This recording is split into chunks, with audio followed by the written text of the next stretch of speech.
تو اس لیے آقا کریم علیہ الصلوۃ والسلام نے فرمایا کہ اس کے اندر صبر کرنا چاہیے، اور اس مہینے کے اندر اپنے دل کے اندر لوگوں کے لیے ہمدردی پیدا کرنی چاہیے، لوگوں کا احساس دلوں کے اندر پیدا کرنا چاہیے، اور کثرت کے ساتھ اس ماہ مبارک کے اندر عبادت و ریاضت کرنی چاہیے۔ اللہ کے نبی صلی اللہ تعالی علیہ وسلم نے فرمایا من صام رمضان وقام رمضان ایمانا واحتسابا غفر له ما تقدم من ذنبه، اور میں جس نے رمضان کے مہینے کے اندر محاسبہ نفس کے ساتھ روزہ رکھا اور رات کو قیام کیا تو اللہ جل شانہ اس کی زندگی کے تمام گناہوں کو معاف فرما دیتا ہے، اللہ جل شانہ اس کی بخشش فرما دیتا ہے۔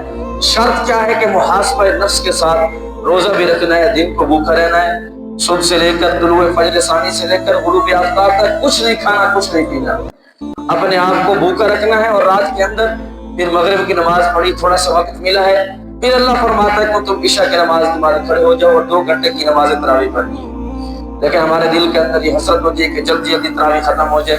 کچھ لوگ ایسے بھی ہوتے ہیں جو 8 پڑھ کر چلے جاتے ہیں، کچھ 4 پڑھتے ہیں، کچھ 10 12 پڑھ کر چلے جاتے ہیں۔ نہیں، اس حدیث پر عمل تب ہوگا جب اللہ کے رسول علیہ السلام والسلام فرما رہے ہیں من قام رمضان وصام رمضان ایمانا واحتسابا غفر له ما تقدم من ذنبه، اللہ جل شانہ اس کے گناہوں کو معاف فرمائے گا جو دن کو روزہ بھی رکھے گا اور رات کو قیام بھی کرے گا۔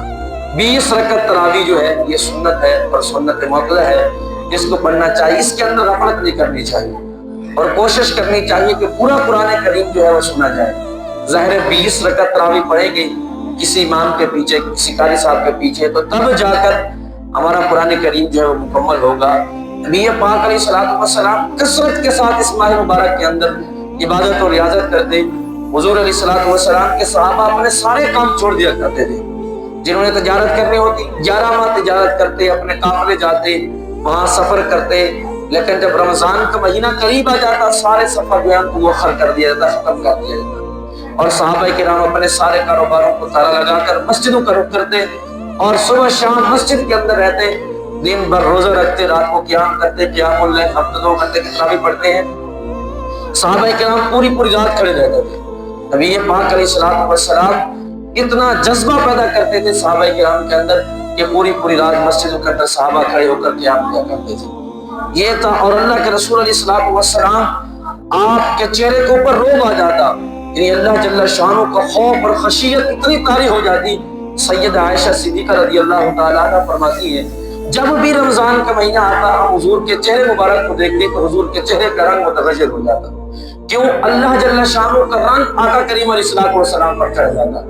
اور روزے کا مقصد بھی یہی ہے کہ اللہ جل شانہ انسان کے اوپر، بندے کے اوپر اپنا رنگ چڑھانا چاہتا ہے۔ اللہ قرآن میں فرماتا ہے صبغۃ اللہ ومن احسن من اللہ صبغہ، فرماتا ہے، اللہ کہتا ہے کہ اللہ کا ایک رنگ ہے، اور اللہ سے بڑھ کر کس کا رنگ خوبصورت ہو سکتا ہے؟ اللہ کا رنگ کیا ہے؟ اللہ جل شانہ کھانے سے پاک ہے، پینے سے پاک ہے۔ اللہ نے اپنے بندے کے اوپر جب رنگ چڑھانا چاہا تو بندوں کو حکم دیا، بندو میں تو ہمیشہ کے لیے کھانے سے اور پینے سے پاک ہوں، میں رب ہو کر تمہیں حکم دے رہا ہوں کہ اگر تم میرے رنگ کے اندر رنگنا چاہتے ہو صبح سے لے کر شام تک تم نے بھی کچھ کھانا نہیں ہے، کچھ پینا نہیں ہے۔ تو اللہ جل شانہ نے کھانے سے جو روک دیا، پینے سے روک دیا، اس کا مقصد کیا ہے؟ جو رب کھاتا نہیں ہے، جو رب پیتا نہیں ہے، کھانے پینے سے پاک رب کا یہ والا رنگ تمہارے اوپر چاہیے۔